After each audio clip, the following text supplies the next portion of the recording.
Audi has declared war on America's standoffish relationship with diesels, sticking the engines in almost every model. But this one's the most stylish. Let's drive the 2014 A7 TDI and check the tech and the status at the front lines. Now, the A7 is a very popular car in terms of halo for Audi. It doesn't sell a lot. It's about 9% of their sales. Not bad, but it's a premium model. But it accounts for 2 or 3 times that much of the company's sort of hype right now and its rep. Everyone knows and loves this car, but it's thought of as a sporty 4-door coupe. When you put a diesel in there, at least in the American market, that tends to fight the sporty, sleek sort of mentality. And that's going to be an interesting question to see how well it pulls off those 2 sets of DNA. Not much different on the outside. You won't have the TDI graphics you find on our press car, so you'll have to spot one of these guys by the TDI badge on its rump. Now inside, the 7 TDI is no different substantially from any other 7, so I'm not going to do a huge deep dive into the cabin tech. To find out about that, go look at our previous reviews on the A7 and the S7 at cars.cnet.com. Only a few things tip you off you're in a diesel. The tachometer is the main one. There's your red line at what, 4,800 RPM? That would be, what, about 2,000 lower than in the supercharged gas engine car. And on a really cold morning like our shoot day today, there's a moment or 2 pause when you first start the car. That reminds you it's a diesel as well.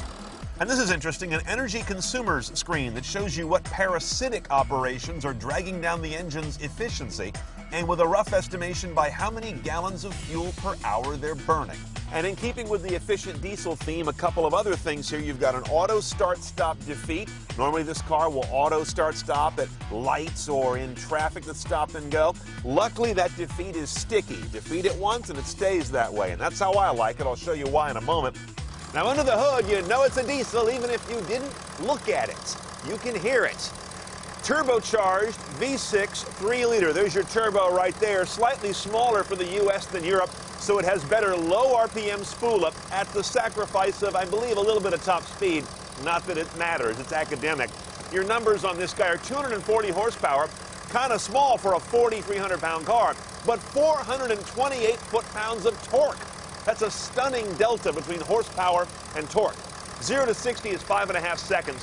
What really matters is the MPG. 24 city, 38 highway, 29 average. 1 drivetrain, 8-speed automatic, Tiptronic, and of course, Quattro all-wheel drive. Let's go see how it works.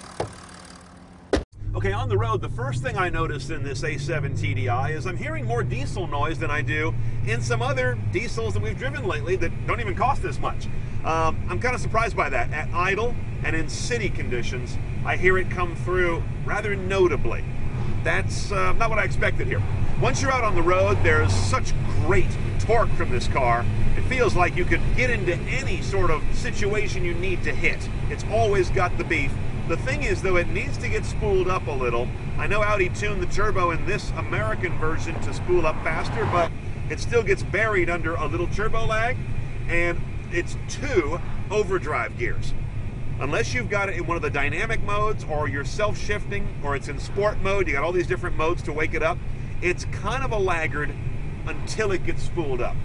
Compared to the supercharged V6 gas version of the same car, 0 to 60 is just 0.2 slower in the diesel, while average MPG is 28% better. The steering on this car was very odd for me. It's an electromechanical steering rack, but when the lane departure tech is turned on, which is active, by the way, it'll prevent you from drifting out of a lane by using the steering rack, it gets in the way a whole bunch of times. I was driving once down the road, straight line, and it corrected me. I wasn't doing anything that needed correcting. Sometimes it will let you go all the way onto the line and then it corrects. Other times it's very conservative, pulls you back when you're nowhere near the line. And other times this little icon on the dash indicates it just can't find the lines when it goes yellow. So this system seems to be somewhere between a work in progress and a mess. I wasn't impressed by it. I'm going to assume it's this car because Audi doesn't normally get those things wrong, but I'll tell you, Infiniti and Acura tend to get them more right.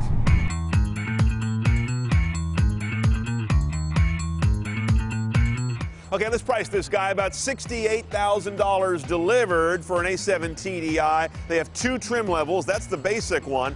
On top of that, you can add a driver assistance package for $2,800. That's the lane departure stuff we talked about, and also adaptive cruise and some stop and go in city traffic.